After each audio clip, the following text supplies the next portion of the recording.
Sejam bem-vindos à entrevista. Estamos aqui com o professor Janielton Alencar. Primeiramente, agradecer ao senhor por nos conceder o seu tempo e dar essa entrevista para a gente, né, para a disciplina de pesquisa com o professor Patrick Pfeiffer. Primeiramente, professor, queria que o senhor se apresentasse para o pessoal e contasse um pouco de sua carreira acadêmica, profissional. Se o senhor ficar à vontade também, quiser falar da vida pessoal, pode dar uma palhinha para o pessoal. Obrigado. Agradecer primeiramente o convite de vocês para que possa contribuir com essa apresentação de vocês. Então, eu vou apresentar um pouco de como foi minha vida acadêmica, né? Então, antes do curso de Educação Física, eu comecei 3 graduações, porém não as concluí. Então, sempre gosto de falar que eu fui escolhido pela Educação Física. Tinha toda a prerrogativa para ir para outros cursos, mas aí, de repente, fiz o primeiro período de Educação Física, não tinha a menor pretensão de estar no curso. Quando concluí o primeiro período, eu disse, é isso que eu quero para a minha vida. Fui progredindo, os outros cursos eu fui deixando de lado, que era fisioterapia, licenciatura em ciências e Libras. Então, esses cursos aí, licenciatura em ciências eu ainda cursei 1 ano, mas os demais eu passei da metade do curso. Mas aí, quando veio a Educação Física, eu disse, não, é isso que eu quero para a minha vida. Então, eu iniciei o curso em 2010, finalizei em 2014 no Centro Universitário de João Pessoa. Ao me formar, já comecei a atuar profissionalmente em academia, né? Academias de pequeno porte. Com 1 ano de formado, eu consegui progredir para uma empresa de muito renome na época, que era a Prodígio Academia. E lá eu tinha uma pretensão de chegar ao ápice da profissão, que era coordenação de turno, que lá eles chamam de líder. Eu sempre tinha um responsável técnico por um turno, e eu passei nesse período lá 2 anos como coordenador técnico de uma academia de grande porte, e tomei a decisão de ser inserido na vida acadêmica. Então, vamos dizer que eu passei 3 anos atuando exclusivamente como professor de academia e personal trainer. Nesse intervalo também eu cursei a especialização. A especialização comecei ali aproximadamente em 2016. 2016 fiz a especialização e concluí ela já quando já estava no mestrado. Então entrei no programa de pós-graduação em 2017, realizei uma tentativa e naquele período eu estava já, digamos, verde na pesquisa, mas gostaria de ser sempre me aprofundando. Concluí o mestrado poucos dias antes de começar a pandemia, literalmente. Então, estava naquele processo, fui orientado no mestrado pelo mesmo orientador do professor Patrick. Então, o Patrick foi o primeiro a terminar o mestrado com o professor Eleodoro e eu fui o segundo a concluir o mestrado. Por conta da pandemia, em razão disso, já tinha terminado o mestrado, só que não teve seleção. Por 2 anos aqui no programa não teve seleção para doutorado. Ao retomar em 2022, então eu terminei o mestrado em 2020, 2022 foi quando veio ter a seleção novamente para o doutorado. Então passaram 2 anos aqui sem ter seleção. Consegui passar, logrei êxito, tive uma mudança de laboratório, aí eu fui para o Labocine. E aí nesse período eu comecei também a tentar a docência, não focar apenas na parte prática profissional. Então fui em 2022 ainda consegui passar no concurso para professor substituto do IFPB. Então teve um período que eu era entregando a documentação do doutorado, entregando a documentação de seleção para professor substituto do IF. No IF passei apenas 2 meses e depois, por questões de erros contratuais, acabei que não pude dar continuidade. Em 2023, sim, quanto a isso, devido a tentar corrigir esse processo contratual, eu tentei ir por vias legais. Então estava com um processo na justiça para tentar voltar para o IF e abriu a seleção na UFPB, que aí eu logrei êxito, também foi aprovado juntamente com o professor Patrick, para a gente exercer a função de professor substituto. Patrick iniciou um pouco antes do que eu, por conta que o processo do IF estava interrompendo em algumas partes. Depois disso, em maio do ano passado, 2024, surgiu uma seleção também no ensino particular, e aí eu fui aprovado para ser professor da Unifacisa. E aí desde então eu estou nessa dinâmica em estar no ensino superior em 2 instituições. Também ao final do ano de 2024 fui convidado a ministrar aulas em curso de especialização. Aí eu sou professor da ESAP e da Faculdade de Três Marias na especialização em Medicina do Esporte. E recentemente, semana passada, para ser mais preciso, saiu o resultado de um concurso público federal efetivo, que é da parte de técnico desportivo. Tem apenas uma vaga, mas eu fui aprovado em 3º lugar. Então, se você pegar uma dimensão do que foi a concorrência, e você está em 3º lugar hoje em um concurso a nível federal efetivo, é um êxito muito grande. Então, muitas pessoas estão dando já uma expectativa que o concurso ele tem duração de 2 anos, prorrogável por mais 2 anos, então tem um bom intervalo aí para ter a possibilidade de ser chamado para o UFCG. E além do mais, a conclusão do doutorado está prevista agora para 2026, né? Tenho aproximadamente aí um ano e meio para estar concluindo meu doutoramento. Então, pessoal, como vocês puderam escutar aí, o professor tem uma longa jornada na área acadêmica, na área profissional.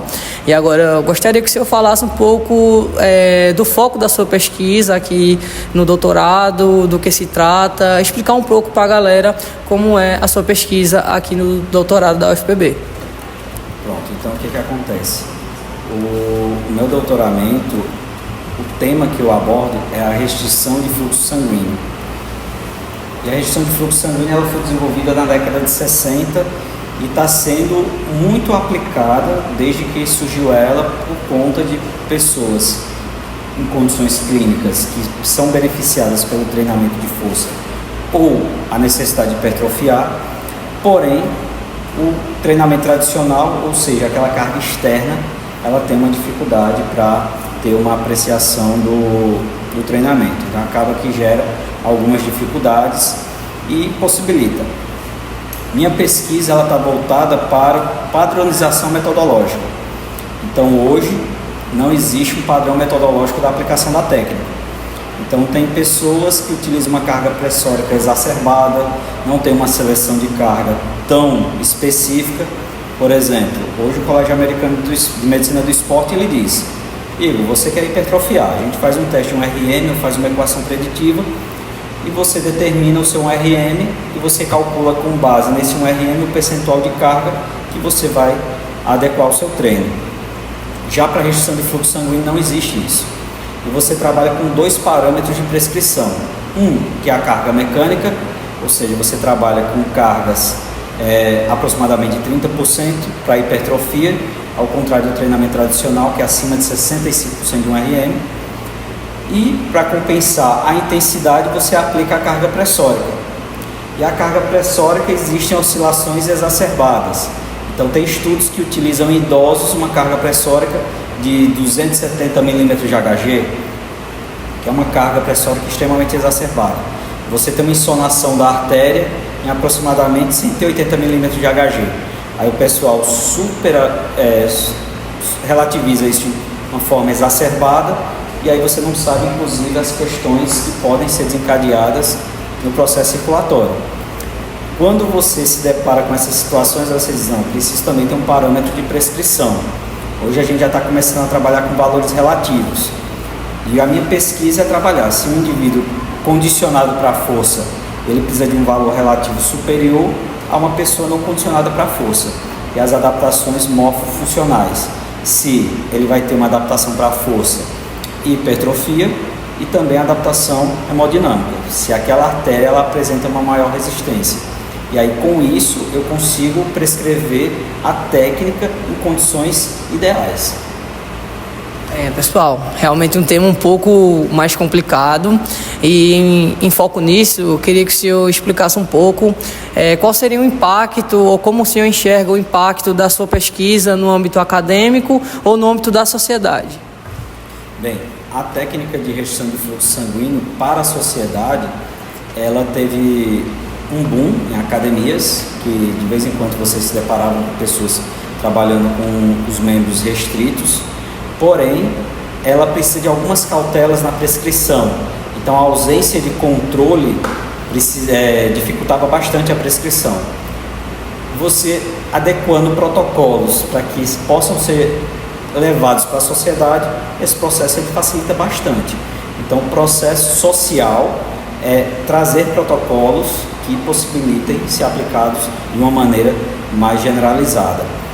E do ponto de vista acadêmico, também a padronização, porque a padronização é o que vai determinar se a gente tem ferramentas que indicam que se eu consigo uma carga pressórica de 40%, para que eu vou utilizar 80%, 100% naquele indivíduo, se com 40% eu consigo ter um resultado adequado. Então você já consegue trabalhar em cima de desconforto, consegue provar que teve adaptações hemodinâmicas, conseguir provar que teve um processo de ganho hipertrófico, um processo de força, e isso vai favorecer demais a pesquisa. E também, quando você elabora um protocolo, vocês vão sempre observar que artigos científicos que trabalham com protocolos, eles são bastante citados, isso favorece bastante a ciência. Tanto é que você diz, um RM, ninguém questiona um RM, todo mundo diz que o protocolo é aquele ali e acabou. Então o plano também é elaborar um protocolo que dê condições para que você aplique para diversas populações. Então o plano principal é você dar subsídios para pesquisadores de indicar o quão importante é esses ajustes metodológicos e o quão aplicável ele também é. O senhor enxergaria uma dificuldade muito grande na área da sua pesquisa ou não tem? Como o senhor enxerga assim, essa dificuldade de aplicar a sua pesquisa no âmbito social? No âmbito social, primeiro, a gente tem uma dificuldade muito grande em relação à conscientização relacionada ao exercício, né? Então, muitas vezes as pessoas elas têm receio da prática do exercício por ser desconfortável, por ser dolorosa, só que está vindo uma maciça gama de informações dizendo, olha, você quer envelhecer de forma saudável? Exercício. Você quer ser um idoso doente? Sedentário. Então, hoje essa massificação de informações está sendo muito favorável. Acredito que a gente tem que aproveitar a onda para surfar. Então vai ter uma onda muito maciça aí para vocês, principalmente que estão saindo da graduação muito em breve, de informações relacionadas ao exercício físico. Então, quando eu estudava, muito se dizia, a educação física é o curso do futuro, porque as pessoas estão precisando cada vez mais da prática de exercício. A gente já pode dizer que é o curso do presente, porque cada vez mais isso vai ser disseminado. Então, de dificuldade, normalmente no Brasil a gente tem dificuldade de acesso a equipamentos de última geração. Felizmente, minha pesquisa ela se tornou muito viável, porque o programa já tinha adquirido esses equipamentos. Então, muitas vezes o acadêmico que está ali no doutorado, ele tem que adequar e precisa de um equipamento que ele tem que adquirir. Isso é a principal barreira do pesquisador no Brasil. Por felicidade, quando eu entrei no doutorado, tinha sido adquirido um DEXA, então já tinha um padrão ouro de avaliação de composição corporal. Chegou um ultrassom, então o ultrassom é o padrão ouro para verificar a hipertrofia muscular. Então o ultrassom ele também é o padrão ouro para ver alterações de artérias. Então não tive tantas dificuldades, mas existem sim outros projetos de pesquisa que muitas vezes chega e vai dizer, olha, eu vou pesquisar endotélio. Mas aí o equipamento que faz a análise dessas informações só existe em poucos centros acadêmicos. E aqui João Pessoa não é um. Então muitas vezes o pesquisador ele tem que adequar o projeto dele com o que é disponibilizado dentro da universidade.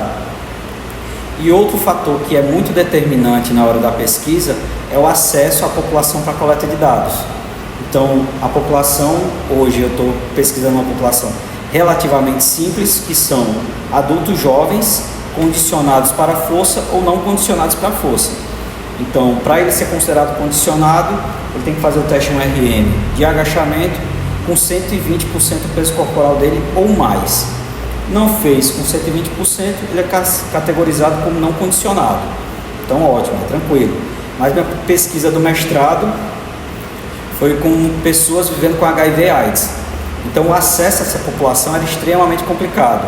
Então, tinha informações de situações que eu ia captar no hospital de referência do nosso estado.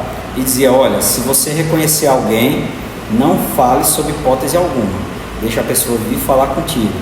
Então, as informações da Secretaria de Saúde, eu tive que fazer solicitação para diversos órgãos para dizer assim, olha, quantas pessoas com HIV vivem em João Pessoa.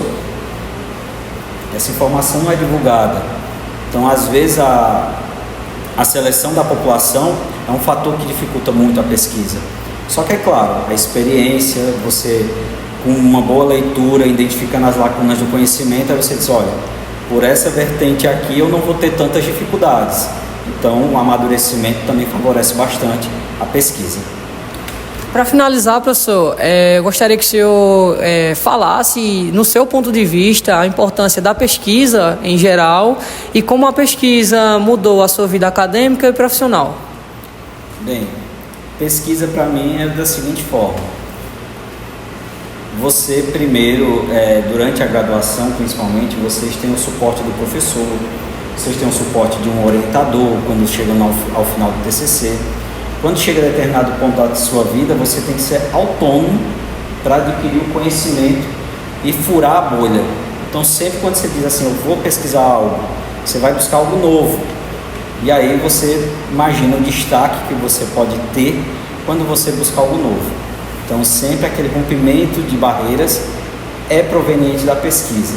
Você nunca vai escutar que alguém encontrou algo inovador na educação física por acaso. Nunca é o acaso, sempre tem pesquisa envolvida. Então, sempre quando pensar em furar bolha, é pesquisa. Autonomia do profissional. O professor não me mandou o slide. O professor não disse qual era o capítulo do livro que eu tinha que ler para fazer a prova. Ele não disse qual era o artigo. Vai chegar determinado momento da vida profissional de vocês que vai ter que ter autonomia. E você só tem autonomia se você pesquisar. No máximo que vocês podem adquirir são informações de como se pesquisa. Aí sim, um mestrado, um doutorado, eles ensinam de fato como você vai pesquisar. E aí você tem o seu desenvolvimento autônomo para o resto da sua carreira. E o impacto que a pesquisa gerou na minha carreira, principalmente, acredito que o network que você vai adquirindo, que a progressão dos profissionais que você vai cruzando no mercado de trabalho e na vida acadêmica é fundamental. Então, o desenvolvimento intelectual vai permitir que você passe as suas informações com uma segurança muito maior. Então, quando vocês pensam profissional de educação física, hoje o segmento que absorve a maior parte dos profissionais é a área de musculação. Então, se você tem a segurança de passar uma informação, indicar que aquilo ali está sendo estudado, está sendo bem reproduzido, favorece a atuação do profissional, bem como agora, como eu falei, nos últimos anos eu estou sendo direcionado para a área acadêmica enquanto atuação de magistério. E isso também favorece bastante, porque o número de publicações, a experiência com a expressão de fala, a transmissão do conhecimento, tudo isso está sendo enriquecido com esses 11 anos de formado, né? Então, assim, apesar de estar concluindo um doutorado próximo dos 40 anos, mas eu considero que tive um amadurecimento muito grande dentro desse percurso. Então, acredito que sempre a pesquisa não existe idade para começar, mas eu acredito que o amadurecimento que ela lhe traz, quando você consegue conciliar o profissional com o acadêmico, só tende a contribuir um com o outro, né? Você tem que fazer igual o treino combinado e não o treino concorrente. Um ajuda o outro, não um interfere no outro. Então essa é a palavra que eu deixo aí para vocês, para serem futuros pesquisadores. Então, pessoal, essa foi a entrevista com o nosso professor Janielton Alencar.